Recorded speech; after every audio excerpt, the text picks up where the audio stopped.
ही कथा पूर्णपणे काल्पनिक असून केवळ मनोरंजनासाठी लिहिण्यात आली आहे. या कथेचा कोणताही वास्तविक व्यक्ती किंवा घटनेशी कोणताही संबंध नाही. चला तर आता वळूया आपल्या स्टोरीकडे.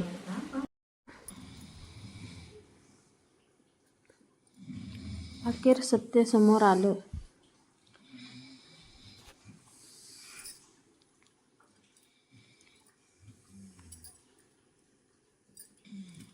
समीरच्या हातातला तो जुना फोटो पाहून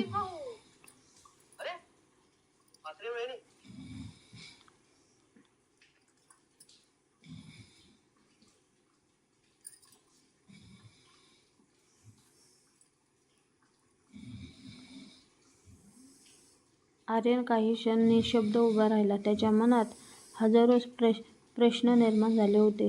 समोर उभी असलेली निशा डोळ्यात अश्रू घेऊन जमिनीकडे पाहत होती. वारा अधिक वेगाने वाहू लागला होता. संध्याकाळचं धुकं हळूहळू संपूर्ण किल्ल्यावर पसरत होतं. वातावरणात एक विचित्र शांतता होती, पण त्या शांततेमागे प्रचंड तणाव दडलेला होता. आर्यनने थरथरत्या आवाजात विचारलं, निशा, मला फक्त एकच उत्तर हवं आहे. तू माझ्याशी लग्न करायचा निर्णय मनापासून घेतलास का? की फक्त घरच्यांच्या दबावामुळे? हा प्रश्न ऐकताच निशाच्या डोळ्यातून अश्रू ओघळू लागले. ती काही क्षण बोलू शकली नाही. तिच्या मनात अपराधीपणाचं ओझं इतकं वाढलं होतं की शब्दच फुटत नव्हते.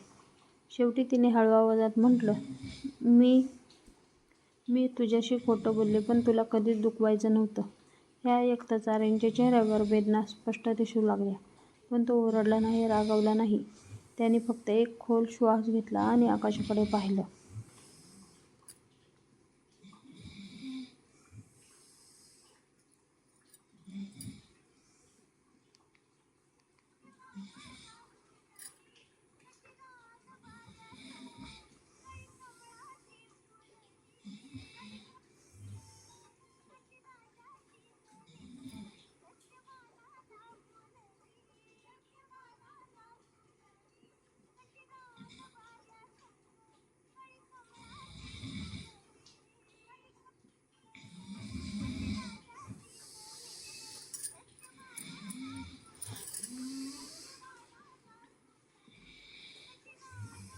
त्याच्या डोळ्यात पाणी तरळलं होतं. अनेक महिन्यांपासून त्याने पाहिलेले स्वप्न एका क्षणात तुटल्यासारखे त्याला वाटत होतं.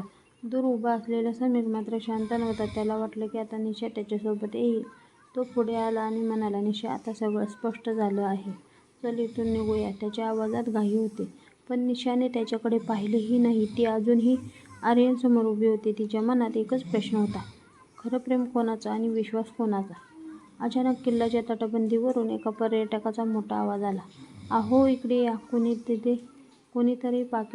कुणाचं तरी पाकीट खाली पडलं आहे. त्या आवाजामुळे आजूबाजूचे लोक इकडे तिकडे धावले. काही क्षणासाठी तिघांचं लक्ष तिकडे गेले. त्या गोंधळात समीरने निशाचा हात पकडण्याचा प्रयत्न केला, पण तिने झटकून हात मागे घेतला. तिच्या डोळ्यात आता भीतीपेक्षा ठामपणा दिसत होता. समीर, पुरे झालं, ती ठाम आवाजात म्हणाली.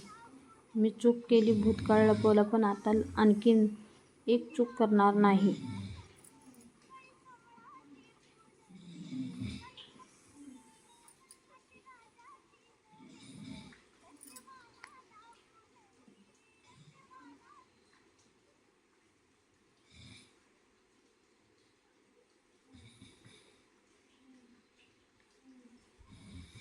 समीर काही क्षण स्तब्ध झाला. त्याला अशा उत्तराची अपेक्षा नव्हती. त्याच्या चेहऱ्यावरचा आत्मविश्वास क्षणात नाहीसा झाला. त्याने एक पाऊल मागे घेतलं. लोहगडाच्या धोक्यात उभे असलेले ते तिघे आता आयुष्याच्या वेगवेगळ्या वाट्यावर उभे होते. तेवढ्यात दूरवरून पोलीस गस्तीची शिट्टीचा आवाज पुन्हा ऐकू आला. रात्रीचा अंधार वाढत आहे. किल्ला रिकामा होऊ लागला होता, पण त्या अंधारापेक्षाही मोठे रहस्य अजून उलगडायचं बाकी होतं.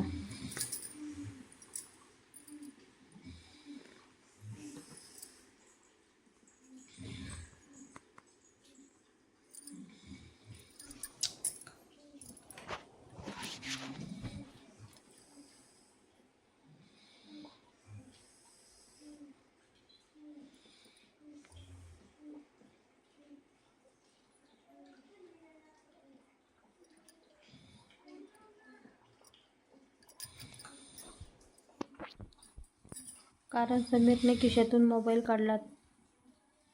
त्याकडे पाहिलं आणि हलक्या आवाजात स्वतःशीच म्हणाला, हे अजून संपलेलं नाही. मोबाईलच्या स्क्रीनवर एका अज्ञात व्यक्तीचा मेसेज चमकत होता. प्लॅन बी सुरू करा. रात्रीचा अंधार हळूहळू संपूर्ण लोहगडावर पसरू लागला होता. डोंगराच्या कड्यावरून वाहणारा थंड वारा आता अधिकच वेगाने सुटला होता. दूरवर विजा चमकत होत्या.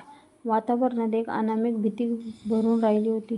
समीरच्या मोबाईलवर आलेला प्लॅन बी सुरू करा हा मेसेज पाहून त्याच्या चेहऱ्यावरील रंगच उडाला.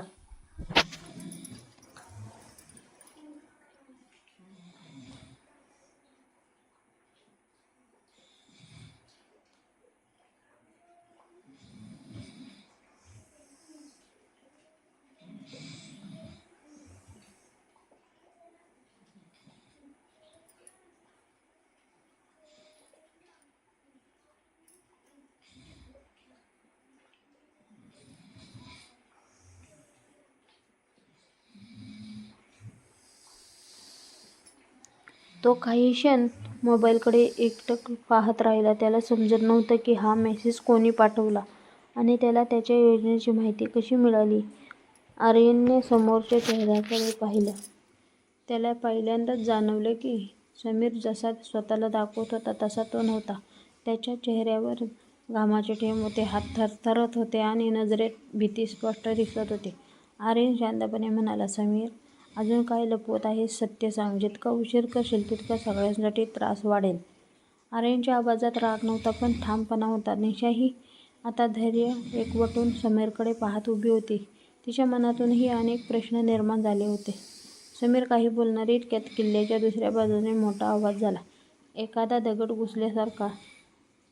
दगड घसरल्यासारखा आवाज संपूर्ण परिसरात घुमला. पर्यटकांमध्ये एकच गोंधळ उडाला. कोणीतरी खाली पडलं का? असा आवाज अनेक ठिकाणाहून येऊ लागला. काही लोक मोबाईलचा टॉर्च लावून त्या दिशेने धावू लागले. आर्यननेही क्षणाचाही विचार न करता त्या दिशेने धावला. संकटात असलेल्या कोणालाही मदत करणे हेच त्याचं पहिलं कर्तव्य होतं.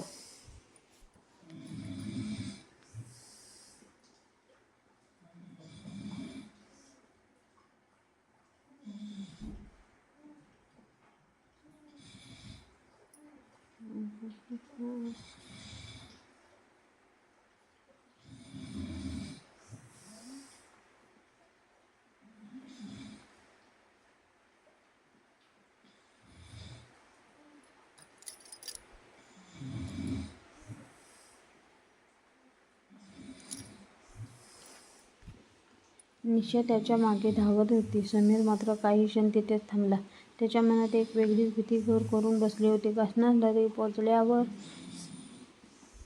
समजले की एका पर्यटकाचा पाय घसरला होता, पण सुदैवाने तो झुडपात अडकला होता आणि त्याचा जीव वाचला होता. आर्यन आणि इतर काही पर्यटकांनी एकत्रित प्रयत्न करून त्याला वर खेचलं. त्या पर्यटकाच्या कुटुंबीयांनी आर्यनचे हात धरून आभार मानले.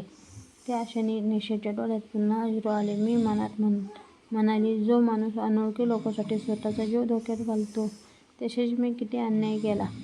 दरम्यान समीर गर्दीतून हळूच बाजूला निसटू लागला. त्याला तिथून निघून जायचं होतं, पण तो 2 पावलं पुढे गेला. इतक्यात कोणीतरी त्याच्या खांद्यावर हात ठेवला. समोर दचकून मागे वळला. काळ्या जॅकेटमध्ये उभा असलेला एक अनोळखी माणूस त्याच्याकडे शांतपणे पाहत होता.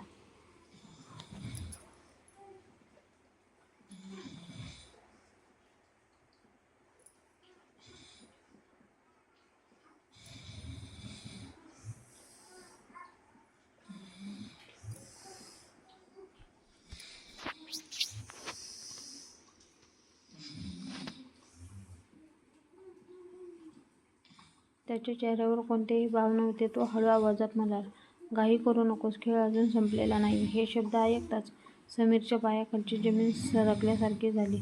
तो अनोळखी माणूस गर्दीत मिसळून क्षणात गायब झाला. समीरने इकडे तिकडे पाहिलं, पण तो कुठेच दिसत नव्हता. त्याच्या हातातील मोबाईल पुन्हा एकदा व्हायब्रेट झाला.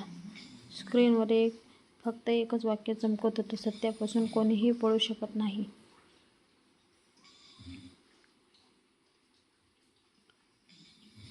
समीरने घाबरून मोबाईल बंद केला. आता त्याला समजत होतं की हे प्रकरण फक्त त्याचं, निशाचं आणि आर्यनचं राहिलेलं नाही. कुणीतरी चौथा व्यक्तीही सगळ्यावर नजर ठेवून आहे.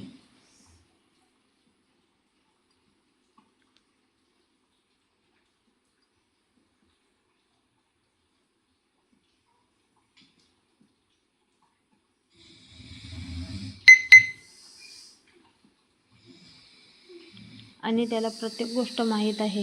दूर उभा असलेला आर्यन अजूनही त्या जखमी पर्यटकाला पाणी पाजत होता. त्याला अजून कल्पनाही नव्हती की त्याच्या आयुष्यातलं सर्वात मोठं रहस्य अजून उलगडायचं बाकी आहे.